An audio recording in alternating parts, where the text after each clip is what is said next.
Hello my friends, and welcome to Paulina Art.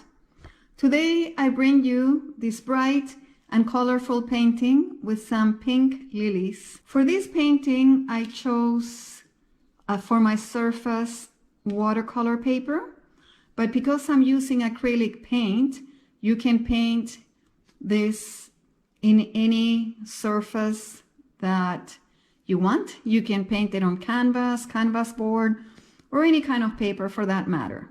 I'm going to link the pattern on the description box below so you can download it for free. I use a nice bright pink, but I know it's hard nowadays to find materials to paint, and sometimes delivery takes forever or it doesn't get to your house. So you can choose any pink that you have, or you can mix your own pink. If you want to see how I created this happy and colorful painting, stay with me and let's paint together. Today I'm working on watercolor paper. In order to prevent the paper from curling, it's important to tape it to a harder surface. In this case, I have a piece of cardboard. What you can do is you put tape all around the painting, which I don't prefer because it cuts a little bit on my surface, or you can put the tape behind like I have done in this case.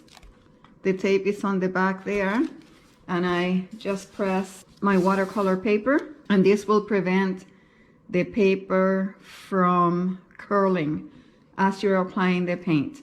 What I like about watercolor paper is that, for the simple reason that it's watercolor paper, it will give your painting that beautiful watercolory effect, especially if you use soft colors like the ones I'm going to use on this composition. As you can see, I have already started the background of my painting, and I've done this to save time. I did my background with a sponge.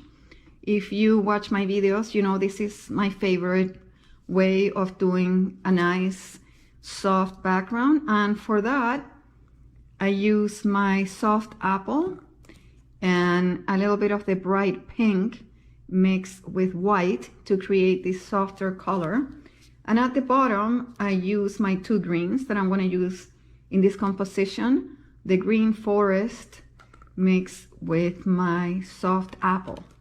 And for the top part I just went on my usual little round circles, and on for the bottom I just went this way to create more of a grass effect where the pot is going to be sitting. Now I have traced my pattern already, and the next thing I'm going to do with a round brush, I'm going to paint this pot white because I don't want this green showing through my painting. So I'm going to go ahead and paint this pot white.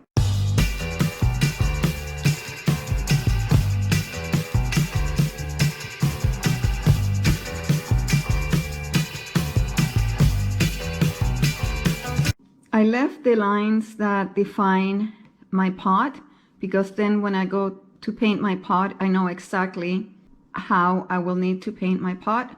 While this dries with a round brush, I'm going to add a little bit of greenery in between the flowers. And for that, I'm mixing a little bit of my dark green with a little bit of yellow because I want a dark but a little bit of a warmer green. Picking up a little bit of my medium just to make the paint a little bit more fluid. And I'm going to go around and add a little bit of greenery in some of the spaces. And I'm just tapping. I want to create the effect of greenery in there. That looks good. So I added just a little bit to fill up some of the gaps. Now for this composition, for the leaves and the petals, I've chosen this angle brush. It's a Donna Dewberry 5/8. And the way I choose my brushes is I make sure the brush is large enough to do the leaves and petals that I want to do. You can use a flat brush if you prefer. Another similar size brush is this number 6 Midine angle brush. For my leaves, I'm going to use my darker green, my green forest. I'm picking up a little bit of my medium, and then I'm going to pick the dark green. I'm going to put the dark green at the heel and the yellow, my school bus yellow, on the toe of the brush. I think I'm going to put a little bit of white in there too, just to add a little more opacity to the yellow. And I'm going to start by painting the back leaves. I'm going to start with the leaf right here at the back, and I'm going to press with the toe of my brush.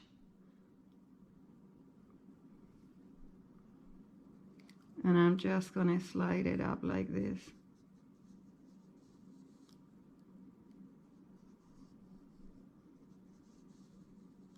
With a damp brush, I can clean up a little bit of the edges, just like that.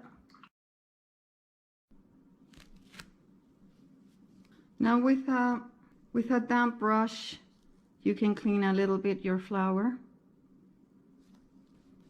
I'm going to clean a little bit my flower here.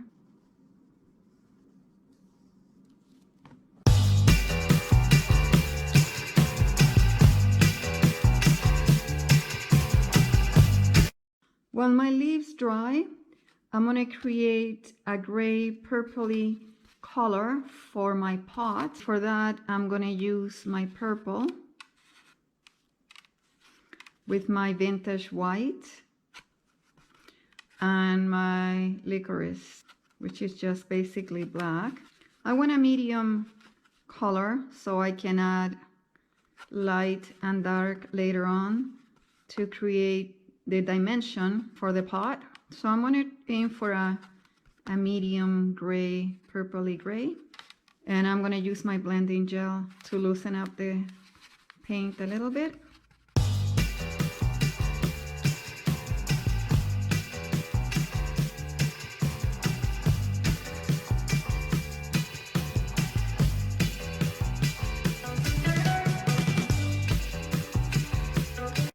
And now, while this is still wet, I'm going to add some light and some dark of the same shades, within the same shades, to add some more definition to the pot.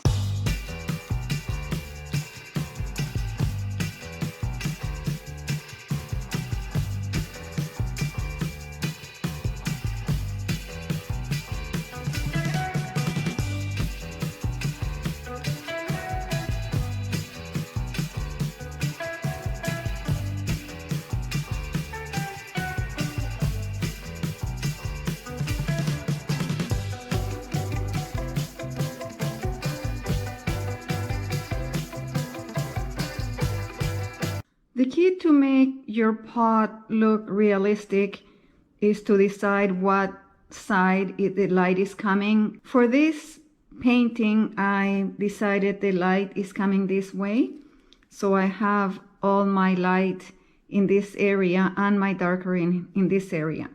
And another thing, I try to keep my strokes in the shape that I'm following. For this part of the container, the pot, I use strokes like this, and I can blend a little bit with a filbert brush. For this part, I went with my strokes this way. In here, I went that way. It doesn't matter if your pot doesn't look perfect. That's not what we're looking for. We just want to create the effect of the pot with some dimension. Now, with a round brush, I'm going to add some shadow in here. That is the shadow that the pot with the plant is casting on the ground. And for that, I'm going to use some of my dark green with a little bit of purple. And of course, my gel medium. I never use water when I'm using acrylics. I like to use blending gel. It works best for me. Can add a little bit of darkness to the back too to create more dimension. Usually it's darker closer to the container. The shadows tend to diffuse as they go out.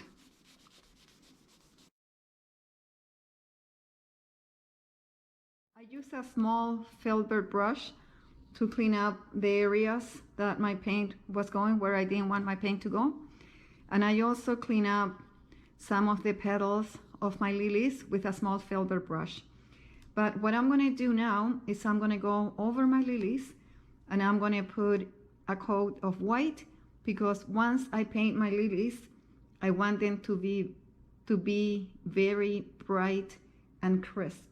So I'm going to go ahead and paint them white.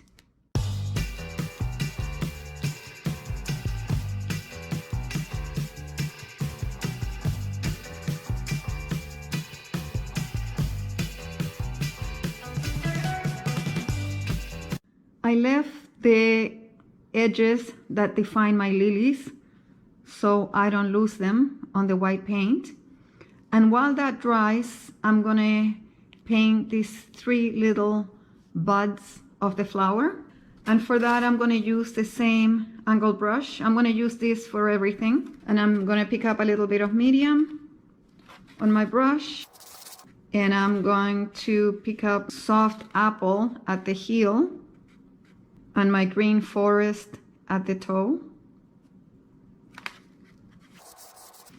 And with my brush loaded this way, I'm gonna paint the little buds up here. We're gonna start with this one.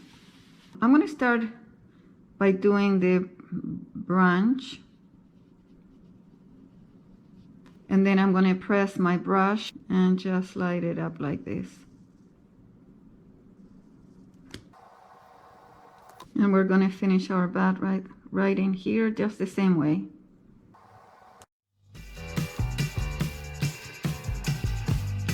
We are ready to start painting our lilies. The white paint is dry. I just put a very thin layer, mainly to cover the darkness from the leaves and from the pot. And I'm using the same brush. This time I have my white, my vintage white at the toe, and this beautiful bright pink for the center. If you don't have bright pink, you can use any pinks that you have, or you can use red pink as well. But I'm going to go ahead and use this pink. Now, the thing to keep in mind, lilies have 6 petals. They have 3 behind and 3 at the top. So keep that in mind and start with the back petals. You start with this one because this one is behind this flower. So I'm going to start with this petal. I'm just going to press my brush and wiggle a little bit. And I'm going to finish the side of the petal, the other side.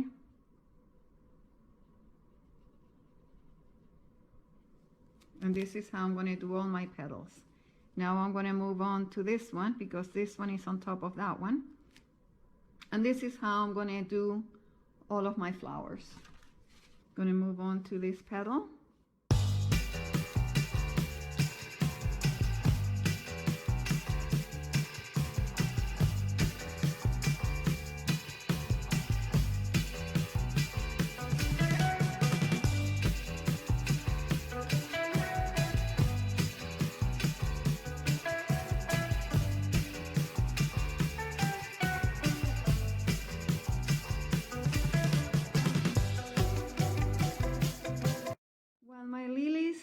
Dry, I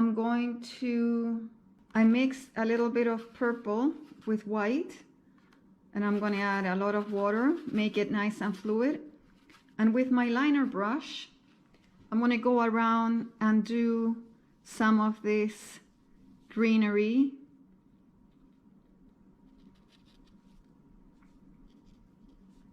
just some branches.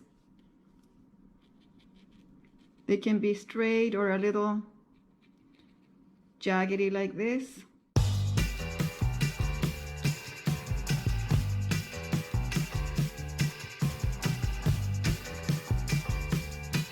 With a Q-tip, I pick up the same paint, and I'm going to add the effect that there's some other kind of flower in here.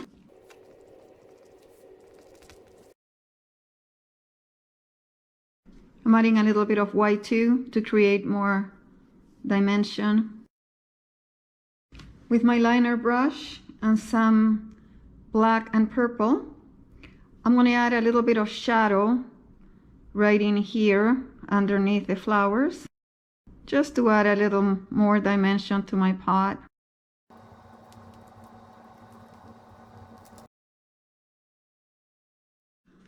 My flowers are still wet in the center, so I'm going to let that dry, and while that dries I can add a little bit of highlight to the leaves. With a little bit of yellow and white, I can touch up some of the areas.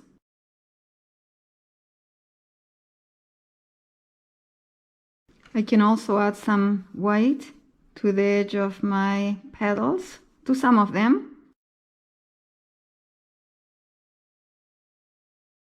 My lilies are dry, so I mixed a little bit of my apple red with my bright pink. I mixed those two colors, and I'm going to add a little bit on the center of my lilies, just to create a little bit of more dimension.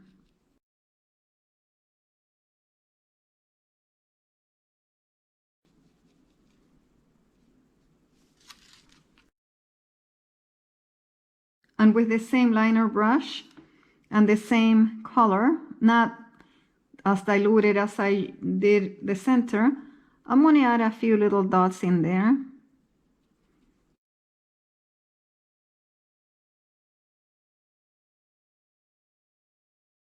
With the same liner brush, I'm going to create the inside of my flower. This one is facing that way, so I'm going to point them that way, just like that. We're going to do this one now,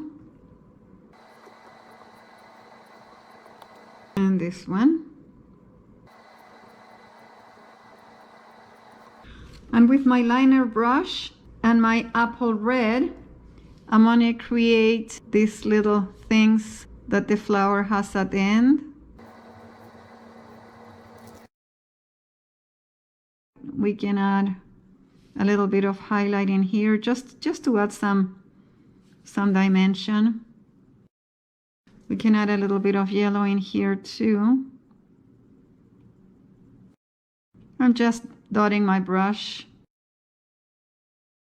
With a soft apple on the heel of the brush and my green forest on the toe, I'm going to add some branches to this painting, just randomly, to give the painting a little bit more movement.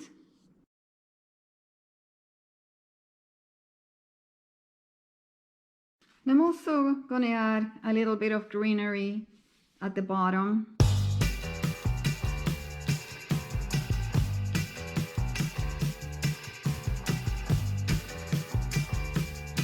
Okay, my friends, I feel my painting is just about done. The last thing I'm going to do is I'm going to pick up really watery, bright pink color with my round brush, and I'm going to splatter some around my flowers. This is how I like to finish all of my florals. I hope you enjoyed this video. If you liked it, please give me a like, share it with your friends, comment below if you like, and I will see you on the next one. Thank you so much for watching.